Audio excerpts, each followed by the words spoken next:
Hello, welcome to the City of Albuquerque's Better Health Program. My name is Rochelle Carmen, and I'm the Health and Wellness Program Coordinator for the City's Insurance and Benefits Division of the Human Resources Department. I manage the employee wellness program called Better Health that was established to provide employees and their dependents a pathway to pursue a healthy lifestyle. The program includes health education, wellness interventions, and campaigns to make healthy lifestyles easier at work. The mission of the program is to identify and provide effective resources to employees and their families regarding modifiable risk factors for cardiovascular disease, diabetes, hypertension, and cancer related to physical inactivity, poor nutrition, inadequate sleep, and tobacco use. The program has more than 50 employee volunteers called Better Health Ambassadors who are wellness champions and advocates for healthy living no matter where they are in their personal health journeys. Better Health Ambassadors serve as liaisons between the Better Health program and employees in their department, promoting health and well-being by engaging and encouraging staff in wellness initiatives. Hello, my guest today is Dr. Shelle Sanchez, who is the Director of the Department of Arts and Culture with the City of Albuquerque, a position that motivates and inspires her every day. She's also an educator, a creative facilitator, and an optimist, living happily with her family in the Borales neighborhood here in Albuquerque. With more than 30 years of professional experience and leadership in business and public institutions and nonprofits, she likes to work at compelling intersections of arts, education, and community. She has a PhD and a master's in education and a bachelor's in Spanish and French from the University of New Mexico. Welcome, Shelle. Thank you. It's nice to be here. You're an educator, creative facilitator, and an optimist, living happily with your family. I imagine you're very busy between work and home. Do you see your work life and home life as completely separate worlds, or do they blend together? Well, they definitely blend together, especially as a department director for the City of Albuquerque, and especially, the Arts and Culture Department is really big. Physically, it's big. There's almost 500 employees and more than 30 sites. So, my job requires that I'm on call all the time and available all the time. So it definitely is not the same balance that I had in previous positions and other parts of my career, but I do feel balanced, and I think a lot of that is because I'm doing work that I really believe in, and I'm very passionate about this community and passionate about the work that we get to do in public service. Very nice. Can you share how you balance your work life with your home life? Well, I think, because I have to be on call all the time, I always have my phone with me and I'm always ready to answer a call, but I try really hard to focus on the thing that's in front of me. So when I'm at work, I try really hard to focus on those tasks, and I try not to take big projects home. I really try to spend my hours here at City Hall doing that, or when I'm on site with other places, just really being present for that. And when I go home, I try to be there. I try to take care of my dogs and hang out with my husband and, enjoy our property and connect with my family. So I think, but always knowing that I might get pulled into another space, which is fine. And they're okay with that as well? Yeah, my family knows how passionate I am about the work that I'm doing, and they're all supportive, so very nice. It's very fine, yeah. Cool. Some employees have shared that they feel drained at the end of their workday, and they go home feeling like they have to recharge their battery, but they really don't, and they put aside self-care time for themselves. What thoughts do you have on how the city can support employees in the pursuit of well-being at work and at home? Well, I actually think the city's doing a good job.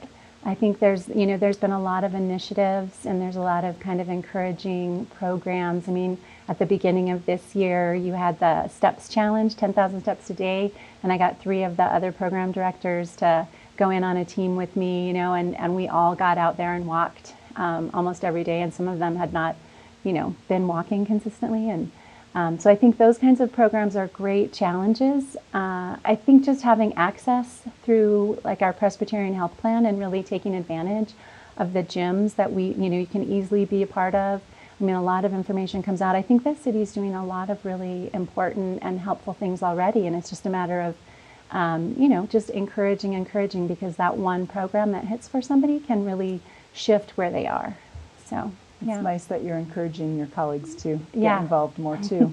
How about the Million Step Challenge going on right now? I was hoping to do that. I mean, I kind of do it on my own anyway, because I'm just a 10,000 steps a day kind of person. But I think those are the kinds of challenges that really kind of engage groups. And I think it changes habits once you do it. Yes, it does. One of the city's Better Health Program's focus is to engage leader participation to help foster a culture of wellness for their employees, family members, and dependents. And last year we offered a series of cooking demonstrations that you participated in, and we received a lot of good feedback. You were one of the volunteer leaders, and you made your beach house bowl. Yes. During that webinar, a coworker mentioned that you've been feeding your colleagues since your days at the National Hispanic Cultural Center. Yeah. Do you still help provide nutritious meals and maybe goodies for your staff? I know the pandemic's been put a damper on things, but I'm just wondering if you're still doing that. I do love to share food when I cook, especially when I have big batches of things, because there's certain things that are only worth making if you're going to make a lot of it. And so I like to share those. Over the pandemic, we did not have as many gatherings, but I did share more than once. I make these Jamaican patties, and now I make vegan Jamaican patties. And I shared them with like the CFO and the CAO and a few other people that I know are kind of foodies, and they were very popular. So, what are they? Yeah, well, Jamaican patty is it's a lot like an empanada, okay. Jamaican style empanada. Oh, nice. I got hooked on them many, many years ago, a little Jamaican restaurant here in Albuquerque, and then they went out of business, so I had to learn how to make them myself. Ooh. And now that I'm more vegan leaning, I found an amazing vegan patty recipe, and they're just little things with tons of delicious veggies and curry baked in. But like empanadas, it's not, you don't want to sit down and make 12, because it's going to take you just as long as making like 12 dozen. So that's what I usually do. Make like 12 dozen, share about half of them, and put the rest in the freezer. Nice. Yeah. Oh, they sound delicious. Yeah. I'll put you on the list next All time. right. It's Sounds definitely good. a fall kind of thing. Many employees are trying to find a balance between work and home. Sounds like you cook a lot, and that's kind of your go-to to relieve some stress or kind of just chill out, maybe. What are suggestions that you have for employees to eat healthier while at work and at home? Well, for me, exercising well and eating well they go hand in hand. So if I start eating badly and then I kind of stop exercising, or if I stop exercising, then my eating habits kind of go out. So I have to keep both of them going. And I think for me, the key, especially on exercise, is finding what works for your schedule and where your life is right now. So when I had young children and a full-time job, I always went to yoga or to the gym at lunch, right? I never went out to lunch with friends. I always went and exercised then, because I knew I could, that time was kind of sacred. With this job, it's a little bit different. Lunch is definitely up for grabs all the time, meetings go long. So now I always exercise in the morning. I always go to a 6:30 hot yoga class before I come to work. Nobody wants to have a meeting with me at 6:30 in the morning, so it's not a problem. And then I walk to work a lot, because that gives me, a little bit, about 15 minutes at the beginning and end of the day of just moving around. So I think one of the things is that we try to say, like, here's the way to exercise, like go to this class or whatever, but you have to be really honest about when you can be consistent. And that changes with your job, it changes with your family situation.